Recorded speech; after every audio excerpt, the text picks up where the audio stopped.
Hi అండి, welcome back to my channel చిన్ని చిన్ని ఆశలు. ఈరోజు రెసిపీ ఏంటో తెలుసా? Chicken fry. ఇది సాంబార్లోకి, చారులోకి పర్ఫెక్ట్ కాంబినేషన్. రెసిపీ మాత్రం అదిరిపోతుంది తెలుసా.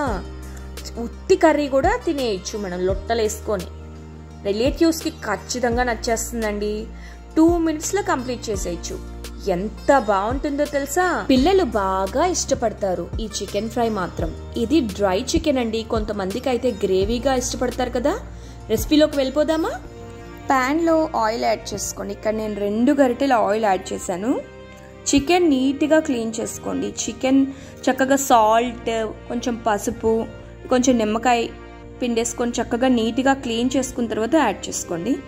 నేనైతే 1.5 kg చికెన్ తీసుకుంటున్నాను. సాల్ట్ ఒక 3 spoons యాడ్ చేసుకోండి. పసుపు ఒక 1 spoon, 4 spoons అల్లం వెల్లుల్లి పేస్ట్ యాడ్ చేసుకొని బాగా కలిపేసుకుందాం. బాగా కలుపుకొని లిడ్ క్లోజ్ చేసేసి కొంతసేపు ఉడకనివ్వండి. వాటర్ చూసారా ఇలా రిలీజ్ అయిందో? చికెన్లో ఉన్నంత వాటర్ అంతా ఇలా రిలీజ్ అయ్యి ఆ వాటర్ అంతా ఇంకిపోయినంత వరకు బాగా కుక్ చేసుకోవాలి. ఆయిల్ చూసారా సైడ్స్కి ఎలా వచ్చేసిందో? చికెన్ బాగా కుక్ అయిపోయింది.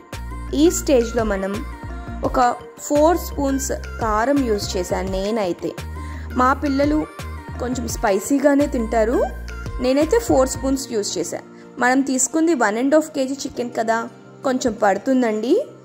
ధనియాల పొడి ఒక 2 spoons, గరం మసాలా ఒక 1 spoon యాడ్ చేసేసుకొని బాగా ఫ్రై చేసేసుకోండి.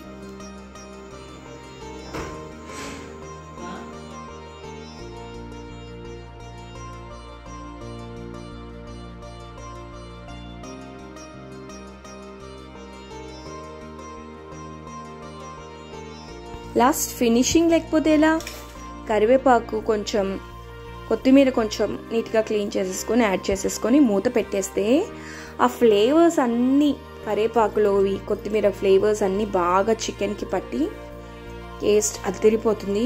మూత క్లోజ్ చేసి కొంతసేపు వదిలేయండి.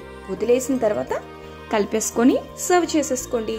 చికెన్ ఫ్రై అదిరిపోయింది. మీరు కూడా ట్రై చేసి నాకు కామెంట్స్ చేయండి.